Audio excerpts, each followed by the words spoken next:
Assalamualaikum warahmatullahi wabarakatuh. Kembali lagi bersama Atia. Di sini saya akan menjelaskan mengenai apa sih itu training and development. Kalau pengen tahu, yuk kita lihat videonya. Check it out. Ada pengertian dari pelatihan atau training adalah proses pendidikan jangka pendek yang menggunakan prosedur sistematis dan terorganisir sehingga tenaga kerja non-manajerial ini mempelajari pengetahuan dan keterampilan teknis untuk tujuan tertentu.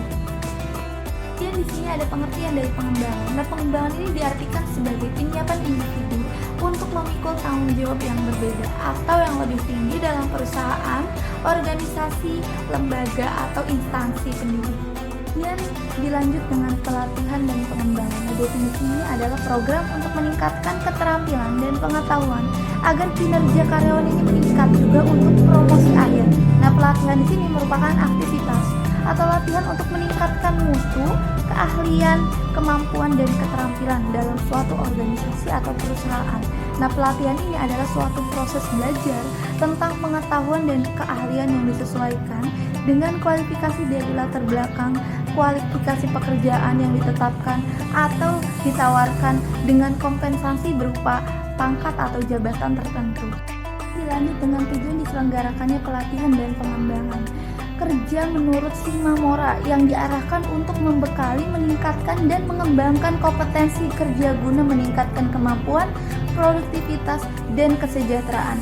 Adapun tujuan-tujuannya itu yaitu satu, memperbaiki kinerja karyawan yang bekerja secara tidak memuaskan yang karena kekurangan keterampilan dan dapat meminimalkan masalah yang terjadi dalam pelaksanaan kerja. Yang kedua yaitu memutakhirkan keahlian para karyawan sejalan dengan kemajuan teknologi sehingga karyawan ini dapat mengaplikasikan teknologi baru secara efektif. Yang ketiga itu mengurangi waktu pembelajaran bagi karyawan baru agar komponen pekerjaan.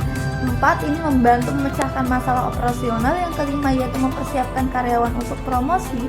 Dan yang keenam ini suatu cara untuk menarik, menahan, dan memotivasi karyawan melalui pengembangan karir yang sistematis. Dan yang ketujuh itu mengorientasikan karyawan terhadap organisasi. Yang kedelapan itu memenuhi kebutuhan pertumbuhan pribadi. Kemudian dilanjut, manfaat pelatihan ini sangat penting dilaksanakan oleh setiap lembaga dalam meningkatkan kualitas kinerja. Dengan pelatihan ini yang berkelanjutan, maka tidak menutup kemungkinan etos kerja di sebuah organisasi ini semakin terlihat perbaikannya. Dengan adanya pelatihan juga, organisasi akan mendapat manfaat, mulai dari efektivitas dalam menjalankan organisasi hingga profitabilitas yang diperoleh. Kemudian melalui pelatihan personil ini akan memperoleh pemahaman mengenai organisasi dengan kerja-kerjanya secara menyeluruh sehingga menjalankan tugasnya ini secara akuntabel. Yang kemudian dengan mengadakan pengembangan juga setidaknya dapat membawa manfaat pada aspek kuantitas dan kualitas dari setiap produk personil, efisiensi dalam bekerja, terbentuknya loyalitas terhadap lembaga SDI. Nah, SDI ini terpenuhi serta berkontribusi bagi pengembangan karir atau kompetensi personil. Selain itu, tentu saja pengembangan SDI idealnya tidak keluar dari visi lembaga untuk meningkatkan produktivitas dan efektivitas kinerja personil. Nah, hal demikian senada dengan tujuan utama MSDI, yaitu berupaya untuk meningkatkan personil kepada lembaga dalam mewujudkan produktivitas keorganisasian. Kemudian ada klasifikasi metode atau model pendidikan, pelatihan, dan pengembangan, yaitu sebagai berikut. Yang pertama itu ada on the job atau pelatihan di tempat kerja.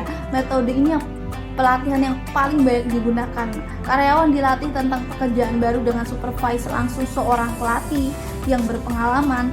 Dengan kata lain, karyawan ini langsung mempraktikkan secara langsung apa yang diajarkan beserta peralatannya.